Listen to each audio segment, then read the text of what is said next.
মেরিস্টোপস বাংলাদেশ নারীর স্বাস্থ্যসেবায় আন্তর্জাতিক মান অর্জনকারী প্রতিষ্ঠান। ৩ দশকেরও বেশি সময় কাজ করছে প্রতিষ্ঠানটি। নারীর স্বাস্থ্যসেবায় অনন্য অবদান রাখছে মেরিস্টোপস। নারীর সুস্থতা শুধু তার একার বিষয় নয়, একটি পরিবার, সমাজ, এমনকি পুরো জাতির সাথে জড়িত। তাই নারী স্বাস্থ্যের প্রতিটি ধাপেই সতর্ক আর সচেতন পদক্ষেপ দরকার, কেননা ছোট্ট একটি ভুল ডেকে আনতে পারে বড় বিপদ। তাই নারীর স্বাস্থ্য সুরক্ষায় পরম আত্মীয় হয়ে পাশে থাকে মেরিস্টোপস। নারীর সুস্বাস্থ্যে মেরিস্টোপস বাংলাদেশের এই আয়োজনে আপনাদের সাথে আছি সোনিয়া আফরিন ঈশিতা। আমাদের আজকের আলোচনার বিষয় জরায়ু মুখের ক্যান্সারের লক্ষণ ও প্রতিকার। দর্শক, এই বিষয়ে আলোচনা করার জন্য আজ স্টুডিওতে উপস্থিত আছেন মেরিস্টোপস ম্যাটারনিটি ক্লিনিক গাজীপুর শাখার কনসালটেন্ট ডাক্তার নাজনীন মুক্তা। দর্শক, স্ক্রিনে দেখানো নম্বরে চাইলে আপনারাও ফোন করে জেনে নিতে পারেন চিকিৎসকের পরামর্শ। ডাক্তার নাজনীন মুক্তা, আপনাকে স্বাগত জানাচ্ছি আমাদের আজকের আয়োজনে। আপনার কাছে শুরুতেই জানতে চাই যে জরায়ু মুখের ক্যান্সার আসলে কি এবং একজন নারী কখন বোঝেন বা কখন আসলে ডাক্তারের শরণাপন্ন হওয়া উচিত একজন নারীর? আচ্ছা, জরায়ু মুখ ক্যান্সারটা হচ্ছে জরায়ুর নিচের দিকে যে অংশটা থাকে সেটাকে আমরা জরায়ু মুখ বলি। সেই জরায়ু মুখে যদি সেখানকার কোষের যদি অস্বাভাবিক অথবা অনিয়ন্ত্রিত বৃদ্ধি হয় তখন সেখানে ক্যান্সার হয়, সেটাকেই আমরা জরায়ু মুখ ক্যান্সার বলি। আর সাধারণত আসলে কি ধরনের লক্ষণগুলো প্রথমে বোঝা যায় যে জরায়ু মুখের ক্যান্সার হয়েছে? বেশিরভাগ ক্ষেত্রে দেখা যায় কোনো ধরনের সিমটম প্রথম দিকে দেখা দেয় না, কিন্তু সময় যাওয়ার সাথে সাথে দুর্গন্ধযুক্ত স্রাব, অনিয়মিত মাসিক হওয়া, দীর্ঘদিন রক্তস্রাব যাওয়া, হাজবেন্ডের সাথে অথবা সহবাসের পরে রক্ত যাওয়া, এসব দেখা দেয়। তারপর ঘন ঘন প্রস্রাব হওয়া, শরীরের ওজন কমে যাওয়া, এসব বিভিন্ন উপসর্গ দেখা দিতে পারে। আচ্ছা, বাংলাদেশে আসলে এই যে জরায়ু মুখ ক্যান্সারের পরিস্থিতিটা কিরকম, বা বাংলাদেশের নারীরা আসলে কতটা সচেতন এটা নিয়ে? বাংলাদেশের নারীরা খুব একটা সচেতন বলে মনে হয় না, কারণ আমাদের এই ক্ষেত্রে কোনো সেরকম ক্যাম্পেইন বা কিছু হয় না। প্রতি লাখ মহিলাদের মধ্যে সাধারণত 10.6 এই হারে প্রতি বছর নতুন নতুন জরায়ু মুখ ক্যান্সারের রোগী শনাক্ত করা হচ্ছে। আর তাদের মধ্যে প্রতি লাখে সাধারণত 6 জন করে প্রতি বছর মারা যাচ্ছে এই জরায়ু মুখ ক্যান্সারে। আমরা অনেক সময় আসলে দেখতে পাই যে নারীরা যখন জরায়ু মুখ ক্যান্সারের আক্রান্ত হচ্ছেন তারা আসলে অনেক পরে বা অনেক দেরি করে আসলে ডাক্তারের শরণাপন্ন হচ্ছেন। আসলে এরকমটা কেন? বাংলাদেশের প্রেক্ষাপটে নারীদের অসুস্থতা আসলে সেইভাবে ধরা হয় না, অবহেলিত বলা চলে। সেই কারণে আমরা সচেতন না, সেটা হতে পারে মহিলারা জানে না এই রোগ সম্বন্ধে, সেই কারণেই দেরি করে ডায়াগনোসিসটা হয়। আচ্ছা, এই যে জরায়ু মুখ ক্যান্সার, এই জরায়ু মুখ ক্যান্সারের সাথে আসলে এইচপিভি ভাইরাসের কোনো সম্পর্ক আছে কিনা, বা সম্পর্কটা আসলে কি? জরায়ু মুখ ক্যান্সার বেশিরভাগ ক্ষেত্রেই হয় এই এইচপিভি ভাইরাস দিয়ে সংক্রমণের কারণে, কারণ এটা যৌনবাহিত সংক্রমণ হয়, যৌন সংস্পর্শের মাধ্যমেই এটা ছড়ায়। সেজন্য বেশিরভাগ কারণই হচ্ছে এই এইচপিভি ভাইরাসটা। আচ্ছা, আর একজন নারী আসলে আমরা দেখতে পাই অনেক সময় যে টিকা নেওয়া হয় না নারীদের, সেক্ষেত্রে আসলে জরায়ু মুখ ক্যান্সারের জন্য যে টিকাগুলো আছে সেই টিকাগুলো কি কি আপনার কাছে জানতে চাই, এবং কখন আসলে একজন নারীর উচিত টিকা নেওয়া? উচিত হচ্ছে যৌন সম্পর্কে যাওয়ার আগেই যদি সে ভ্যাকসিনটা নিয়ে নেয়, সেক্ষেত্রে কিন্তু সে সুরক্ষিত থাকে। সেক্ষেত্রে আমরা 9 থেকে 14 বছর বয়সী মেয়েদেরকে 2টা ডোজে জরায়ু মুখ ক্যান্সারের ভ্যাকসিনটা দিয়ে থাকি। আর এরপরেও যে নিতে পারবে না সেটা না, 15 থেকে 45 বছর বয়সের নারীরাও এই ভ্যাকসিনটা নিতে পারবে। সেক্ষেত্রে আমরা 3টা ডোজে জরায়ু মুখের ভ্যাকসিনটা দিয়ে থাকি। আর যে সকল নারীর বয়স আসলে 45-এর বেশি, তারা কি এই ভ্যাকসিনটা নিতে পারবে? চাইলে তারাও নিতে পারবে। আচ্ছা, এই ভ্যাকসিনের কি কোনো সাইড ইফেক্ট বা পার্শ্ব প্রতিক্রিয়া আছে? সেই ধরনের কোনো পার্শ্ব প্রতিক্রিয়া নাই। আচ্ছা, অনেক সময় দেখা যায় যে যারা মা হওয়ার পরিকল্পনা করছেন তারা এই ধরনের ভ্যাকসিন চান যে আগেই নিয়ে নেওয়ার জন্য। সেক্ষেত্রে এই ভ্যাকসিন নেওয়ার কতদিন পর পর্যন্ত একজন নারী মা হওয়ার জন্য যে পরিকল্পনা সেটা করতে পারবেন না, বা এরকম কি কোনো নিয়ম আছে কিনা? সেই রকম নিয়ম 6 মাস থেকে 1 বছরের মধ্যে সে নিতে পারবে, সেই ধরনের কোনো বাধ্যবাধকতা নাই। আচ্ছা, আপনার কাছে জানতে চাই যে আসলে কোন নারীদের ক্ষেত্রে বা কারা আসলে সবচেয়ে বেশি এই জরায়ু মুখ ক্যান্সারের আক্রান্ত হন? আচ্ছা, ঝুঁকিতে আছে বিশেষ করে হচ্ছে যেসব মেয়েরা কম বয়সে বিয়ে করে, কম বয়সে মা হচ্ছে, আর হচ্ছে যাদের ঘন ঘন সন্তান হয়, মানে একটা বাচ্চা জন্মদানের পরে মোটামুটি 2 বছরের একটা গ্যাপ থাকা উচিত, কিন্তু অনেক ক্ষেত্রে দেখা যায় বাংলাদেশের প্রেক্ষাপটে সেটা হয় না। সেক্ষেত্রে ঘন ঘন সন্তান প্রসবও কিন্তু একটা বড় ফ্যাক্টর। আর একটা হচ্ছে মহিলার যদি অনেকগুলো সেক্সুয়াল পার্টনার থাকে অথবা তার হাজবেন্ডের যদি থাকে মাল্টিপল পার্টনার, সেক্ষেত্রেও বাড়ে। আবার যারা হচ্ছে স্মোকিং করে, ধূমপান করে, তারপরে জন্ম নিয়ন্ত্রণ পিল খায়, তাদের ক্ষেত্রে এইসব ঝুঁকি বাড়ে। জন্ম নিয়ন্ত্রণ পিল আসলে কতদিন ধরে খেলে বা দীর্ঘমেয়াদী হলে কি এই ঝুঁকিটা বাড়ে, নাকি জন্ম নিয়ন্ত্রণ পিল আসলে একবার দুবার খেলে এই ঝুঁকিটা দেখা দেয়? দীর্ঘমেয়াদে যদি খায় সেক্ষেত্রে এই ঝুঁকিটা বাড়ে। আপনার কাছে জানতে চাই যে এই যে এইচপিভি ভাইরাসের কথা একটু আগে বলছিলাম, যে এই এইচপিভি ভাইরাস আসলে হচ্ছে যে শরীরে কিভাবে প্রবেশ করে এবং কোন বয়সী নারীরা আসলে সবচেয়ে বেশি ঝুঁকিতে থাকে? বিশেষ করে কম বয়স্ক মেয়েরা, আর হচ্ছে পেরিমেনোপজ যেটা আমরা বলি, প্রিমেনোপজাল এজ, মাসিক বন্ধ হয়ে যাওয়ার মোটামুটি বেশ কয়েক বছর আগে থেকে। আর এই এইচপিভি ভাইরাসটা হচ্ছে যৌন সম্পর্কের মাধ্যমে ছড়ায়। আমাদের শরীরের যে রোগ প্রতিরোধ ক্ষমতা, যৌন সম্পর্ক করার পরে সবার কিন্তু এটা হয় না। আমাদের রোগ প্রতিরোধ ক্ষমতা দিয়ে এটা কিন্তু 1 থেকে 2 বছরের মধ্যে শরীর থেকে বের করে দেয় এই ভাইরাসটাকে। কিন্তু যাদের নাকি রোগ প্রতিরোধ ক্ষমতা সেই ধরনের ভালো না, তাদের ক্ষেত্রেই দেখা যায় তারা সংক্রমণের ঝুঁকিতে বেশি পড়ে। আরেকটা বিষয় যে প্রাথমিক পর্যায়ে আসলে জরায়ু ক্যান্সারের জন্য তো বিভিন্ন ধরনের টেস্ট থাকে, সেই টেস্টগুলো কি কি এবং আসলে কখন থেকে শুরু করা উচিত এই টেস্টগুলো? আচ্ছা, শুরু করা হচ্ছে, যেহেতু একজন ম্যারিড পারসন, তার উচিত প্রত্যেক 3 বছর পর পর স্ক্রিনিং টেস্ট করা। আমাদের দেশের প্রেক্ষাপটে ভায়া টেস্ট, যেটা visual inspection with acetic acid, এটা সহজলভ্য। এটা মোটামুটি আমরা সব জায়গায় করতে পারি। ওটা হিউম্যান রিসোর্সেরও সেরকম প্রয়োজন পড়ে না। কিন্তু প্যাপস্মেয়ার যেটা, সেটা হচ্ছে একটু ভালো ফ্যাসিলিটি সম্পন্ন জায়গায় করতে হয়। আর একটা হচ্ছে এইচপিভি ডিএনএ ডিটেকশন যেটা করি, ওটাও আমাদের ল্যাব ফ্যাসিলিটি সেরকম ভালো লাগে আর কি। আমাদের দেশের আর্থিক অবস্থা যেহেতু সেই রকমই না, সেক্ষেত্রে আমরা ভায়া টেস্টের মাধ্যমে আর্লি ডিটেকশন করতে পারি, স্ক্রিনিংটা করতে পারি। বাংলাদেশে আসলে এই টেস্টগুলো কোথায় করে, বা মেরিস্টোপস এই টেস্টগুলো করে কিনা? আমাদের এখানে ভায়া টেস্ট করা হয়। জরায়ুমুখ ক্যান্সারের আমাদের একটা প্যাকেজ রয়েছে, সেই প্যাকেজের আওতায় আমাদের স্ক্রিনিং টেস্ট এবং ভ্যাকসিন প্রোভাইড করা হয়। এবং আসলে কি ধরনের প্রস্তুতি নিয়ে আসা দরকার এই ধরনের টেস্টগুলো করার ক্ষেত্রে, বিস্তারিত আপনার কাছে জানতে চাই। আচ্ছা, যেটা হচ্ছে মাসিক হওয়ার 14 দিন পরে, অথবা তার যদি মাসিকের ডেট ঠিক থাকে, সেক্ষেত্রে পরবর্তী মাসিক হওয়ার 7 দিন আগে সে এসে স্ক্রিনিং টেস্টটা করতে পারে। আর সেক্ষেত্রে হচ্ছে হাজব্যান্ডের সাথে 3 দিন সহবাস করা যাবে না, এইসব নিয়মকানুন আমরা বলে দিই আর কি। আচ্ছা, অনেক সময় আপনি বলছিলেন যে স্রাবে যদি গন্ধ হয়, সেক্ষেত্রে আসলে স্রাবের গন্ধটা কিভাবে একজন নারী বুঝবেন যে এই গন্ধটা অস্বাভাবিক গন্ধ বা এই গন্ধটা স্বাভাবিক গন্ধ? দুর্গন্ধযুক্ত হলে তো সে বুঝতে পারবে।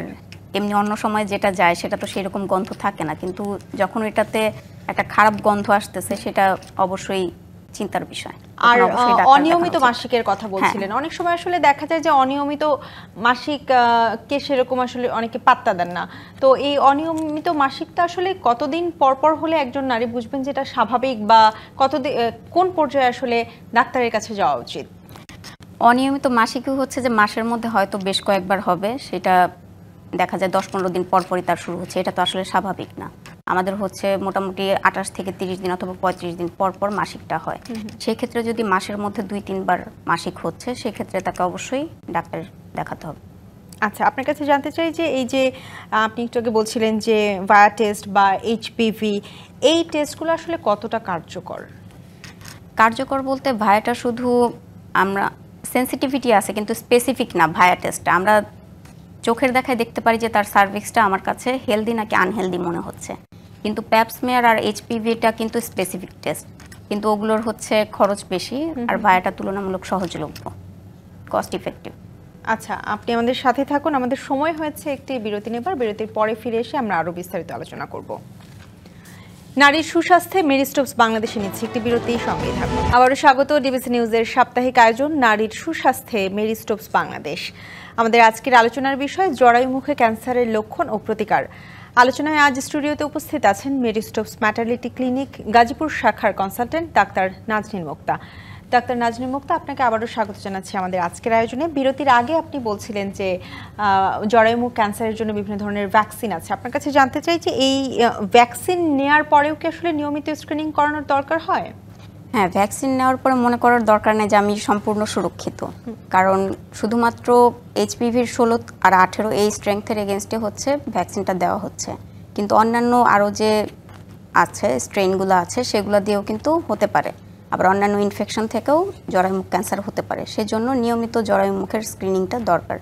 সাধারণত প্রত্যেক 3 বছর পর পর জরায়ুমুখের যে স্ক্রিনিং টেস্ট, ভায়া টেস্টটা করার দরকার। মানে ভ্যাকসিন নেয়ার পরেও আবারও হচ্ছে যে 3 বছর অন্তর অন্তর স্ক্রিনিংটা করানো দরকার। আপনি বলছিলেন যে আরো অন্যান্য ভাইরাসের কথা, এই অন্যান্য ভাইরাস আসলে কোনগুলো? অন্যান্য ভাইরাসের মধ্যে এই হিউম্যান প্যাপিলোমা ভাইরাসেরই অন্যান্য স্ট্রেন আছে, সেগুলো দিয়ে হতে পারে। তারপর হার্পিস সিমপ্লেক্স ভাইরাস টাইপ 2 আর ক্ল্যামাইডিয়া ভাইরাস, এগুলো দিয়েও হতে পারে। আবার ইমিউনো কম্প্রোমাইজড যারা আছে, যাদের রোগ প্রতিরোধ ক্ষমতা কম, বিশেষ করে হচ্ছে এইচআইভি এইডস আক্রান্ত যারা, তাদের ক্ষেত্রেও কিন্তু এই জরায়ুমুখ ক্যান্সারের সংক্রমণের হার বেশি। আপনার কাছে জানতে চাই যে জরায়ুমুখের ক্যান্সার শনাক্ত হলে আসলে চিকিৎসার ধাপগুলো কিরকম? আচ্ছা, চিকিৎসার ধাপ হচ্ছে আমরা স্টেজিং করি, সেটা হচ্ছে তার জরায়ুমুখের ক্যান্সারটা কত দূর ছড়িয়েছে। একটা হচ্ছে আর্লি কার্সিনোমা বলি আমরা, সেটা হচ্ছে সাধারণত জরায়ুমুখের ভিতরেই আবদ্ধ থাকে। আর একটা হচ্ছে অ্যাডভান্সড কার্সিনোমা, ওইটা জরায়ুমুখের বাইরেও অন্যান্য যে অর্গানগুলো আছে সেগুলোতে ছড়িয়ে পড়ে। সেই ধাপ বিবেচনায় আমরা সাধারণত চিকিৎসা দিয়ে থাকি। কিন্তু যদি বলি যে রোগ ভালো হওয়ার ক্ষেত্রে কোনটা বেশি গুরুত্বপূর্ণ, আর্লি কার্সিনোমার ক্ষেত্রে অনেকাংশেই প্রতিকার মানে রোগ ভালো হয়ে যায়। কিন্তু অ্যাডভান্সড স্টেজে হচ্ছে সেটা আরও বেশি জটিল হয়ে যায়, সেক্ষেত্রে অন্যান্য রেডিওথেরাপি, কেমোথেরাপি এগুলো লাগে, সেক্ষেত্রে চিকিৎসাটা অনেক ব্যয়বহুল। আচ্ছা, এটাই আমি আপনার কাছে জানতে চাচ্ছিলাম যে জরায়ুমুখ ক্যান্সারের চিকিৎসাটা আসলে কতটা ব্যয়বহুল, বা কোন পর্যায়ে গেলে চিকিৎসাটা আসলে ব্যয়বহুল হয়ে যায়? ওই যে বললাম, অ্যাডভান্সড ক্যান্সার নিয়ে যদি আসে, যখন নাকি শুধুমাত্র জরায়ুমুখের ভিতরে সীমাবদ্ধ নেই, সেটা যদি অন্যান্য অর্গানেও ছড়িয়ে পড়ে, সেই জায়গার সার্জারি করাটাও যেমন কষ্টসাধ্য, সেই ক্ষেত্রে হচ্ছে রেডিওথেরাপি, কেমোথেরাপি দিয়ে ওটা কমিয়ে আনাটা অনেক কষ্টসাধ্য। আর রেডিওথেরাপি, কেমোথেরাপির কিন্তু অনেক বেশি খরচ। সেই ক্ষেত্রে সরকারি হাসপাতালগুলোতে রোগীরা যেতে পারে। সরকারি হাসপাতালে বেসরকারির তুলনামূলক কম ব্যয়ে চিকিৎসা নিতে পারবে। মেরি স্টোকস বাংলাদেশে আসলে এই যে নারীর জরায়ুমুখের ক্যান্সারের জন্য কি ধরনের সেবা আছে বা কি ধরনের চিকিৎসা দেওয়া হচ্ছে? আচ্ছা, এখানে একজন রোগী আসার পরে আমরা সাধারণত কনসালটেশন করি, ডক্টর কনসালটেশন। তারপর হচ্ছে তার প্রয়োজনীয় যে পরীক্ষা নিরীক্ষা আছে, সেই প্রয়োজনীয় পরীক্ষা নিরীক্ষা করে তার সিমটমগুলো শুনে তার কোনো উপসর্গ আছে কিনা। আর একটা হচ্ছে তার স্ক্রিনিং পরীক্ষা করা হয়, যেমন স্ক্রিনিং টেস্ট আমরা করি, বায়ো টেস্টটা করি, এটা করি। আর হচ্ছে ফিজিক্যাল এক্সামিনেশন, যেটা যে তার পেট এক্সামিনেশন করা অথবা ওই জায়গাটা দেখা, সেইগুলো আমরা করে দিই। এরপরে হচ্ছে যদি সে নেগেটিভ হয়, সেক্ষেত্রে আমরা ভ্যাকসিনটা প্রোভাইড করি এই একই প্যাকেজের আওতায়। আর যদি কেউ দেখা যায় যে পজিটিভ,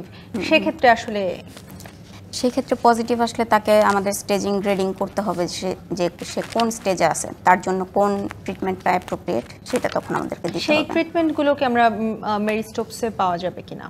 সেই ট্রিটমেন্ট যদি আর্লি স্টেজ হয়, সেক্ষেত্রে আমরা দিতে পারি।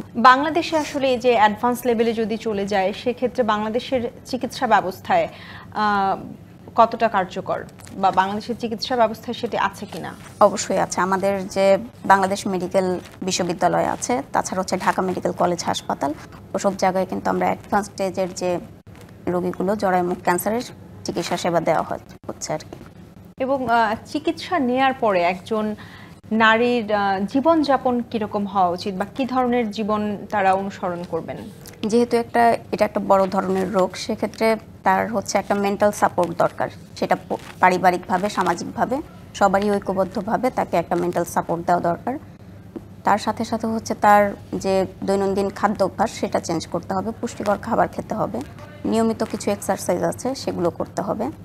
আর হচ্ছে তাকে মোটিভেট করতে হবে যেন সে ভেঙে না পড়ে, এটা এমন কিছু না, সে যেন মনে না করে যে আমি খুব খারাপ কিছু বা সেসব কিছু। হ্যাঁ, এটাই বলতে চাচ্ছিলাম যে আসলে অনেক সময় দেখা যায় যে গ্রামের দিকে যাদের এই ধরনের অসুখ হয়, বা জরায়ুমুখের ক্যান্সার বা জরায়ুমুখে যে কোনো ধরনের সমস্যা যদি হয়, সেটা আসলে এক ধরনের লুকিয়ে রাখার প্রবণতা দেখা যায়, দেখা হয় অনেক সময়। তাদের উদ্দেশ্যে আসলে কি বলবেন, বা সচেতনতাটা কিভাবে বৃদ্ধি করা যেতে পারে? এটা তো আসলে যে আক্রান্ত হচ্ছে তার নিজের দোষে আক্রান্ত হচ্ছে না, তার পার্টনারও এই যে দায়ী হতে পারে। সেই জন্য শুধুমাত্র মহিলাকে দোষ দেওয়ার কোনো কারণ দেখি না। আর ওইটাই বললাম যে আমাদের স্বাস্থ্য খাত সংশ্লিষ্ট যারা আছে, সরকারি বেসরকারি পর্যায়ে, সাথে যদি প্রাইভেট কোনো কোম্পানি কাজ করে, যে আমরা সচেতনতা বৃদ্ধি করতে পারি। গ্রামের পর্যায়ে যেহেতু সেই রকম মহিলারা জানেও না হয়তো বা যে এই ধরনের আমার ক্যান্সার হতে পারে, সেক্ষেত্রে আমরা তাদেরকে সচেতন করতে পারি। আর পার্টনারের আসলে কি ধরনের ভূমিকা থাকা উচিত? পার্টনারের অবশ্যই তার পার্টনারের প্রতি বিশ্বস্ত থাকা উচিত, যেন সে মাল্টিপল পার্টনার অ্যাভয়েড করে। এবং সতর্কতাটা আসলে কি রকম থাকা উচিত? সতর্কতা হচ্ছে যেমন নিরাপদ যৌন সম্পর্ক, যেটা পিল যেমন হচ্ছে দীর্ঘদিন ব্যবহার করলে জরায়ুমুখ ক্যান্সারের একটা প্রভাবক হিসেবে কাজ করে, সেই ক্ষেত্রে কন্ডোম ইউজটা এক্ষেত্রে কিন্তু অনেকখানি প্রোটেকশন দেয়। এবং আমরা আসলে অনেক সময় দেখি যে নারীর জরায়ুমুখে টিউমারও এক ধরনের হয়। এই টিউমারটা দুই পর্যায়ে আছে। একটা হচ্ছে প্রাইমারি স্টেজ, সেটাকে আমরা বলি সার্ভাইকাল ইন্ট্রাএপিথেলিয়াল নিওপ্লাসিয়া, সিআইএন বলি। সেটা হচ্ছে আর্লি স্টেজ ক্যান্সারের, সেটা কিন্তু নিরাময়যোগ্য। এখান থেকে যখন অ্যাডভান্সে চলে যায় তখন কার্সিনোমা সার্ভিক্স বলি আমরা, সেটা কিন্তু স্টেজ বুঝে নিরাময়যোগ্য। আচ্ছা, অনেক ক্ষেত্রে দেখা যায় যে গ্রামে যে সকল নারীরা থাকছেন, একটু আগে আপনি বলছিলেন যে তারা সেরকম সচেতন হন না, বা যদি ধরাও পড়ে আসলে অনেক সময় লুকিয়ে রাখে। বাংলাদেশের এই মুহূর্তে বাংলাদেশে আসলে জরায়ুমুখ ক্যান্সারের আক্রান্ত রোগীর পরিস্থিতি কেমন? আক্রান্ত রোগীর পরিস্থিতি প্রতি 10 লাখ মহিলাতে সাধারণত 10.6 জন করে প্রত্যেক বছর নতুন করে আক্রান্ত হচ্ছেন, আর তাদের মধ্যে সাধারণত 6 জন করে মারা যাচ্ছেন। আমরা আলোচনা করতে করতে একেবারে শেষের দিকে চলে এসেছি। আপনার কাছে জানতে চাই যে নারী সচেতনতা বৃদ্ধিতে বা নারীর যে কোনো ধরনের স্বাস্থ্যতে মেরি স্টোপস আসলে কি ধরনের ভূমিকা রাখছে? মেরি স্টোপস হচ্ছে নারীদের প্রত্যেকটা ধাপে, কারণ মহিলাদের তো বিভিন্ন স্টেজে, বিভিন্ন বয়সে বিভিন্ন স্টেজ থাকে, সেই বিভিন্ন স্টেজে কিন্তু বিভিন্ন ধরনের রোগ হয়, বিভিন্ন ধরনের উপসর্গ হয়। সেই ক্ষেত্রে আমাদের হাসপাতাল কিন্তু প্রত্যেকটা স্টেজে যে ধরনের রোগ হয় সেই ধরনের চিকিৎসা কিন্তু আমরা দিয়ে থাকি। যেমন একটা মেয়ে যখন কিশোরী থাকে তার কিন্তু মাসিক অনিয়মিত হয়, অতিরিক্ত মাসিক হয়, এসব সেবা যেমন আমরা দিয়ে থাকি। তারপরে হচ্ছে গর্ভকালীন সেবা দিয়ে থাকি। এরপর হচ্ছে যারা নাকি প্রবীণ হয় সেই ক্ষেত্রেও আমরা কিন্তু তাদের সেবা দিয়ে থাকি। আপনাকে অসংখ্য ধন্যবাদ আমাদের স্টুডিওতে এসে আজ সময় দেওয়ার জন্য। আপনাকেও ধন্যবাদ। নারীর সুস্বাস্থ্যে মেরি স্টোপস বাংলাদেশে এই ছিল আজকের আয়োজন। ডিবিসি নিউজের সঙ্গে থাকুন।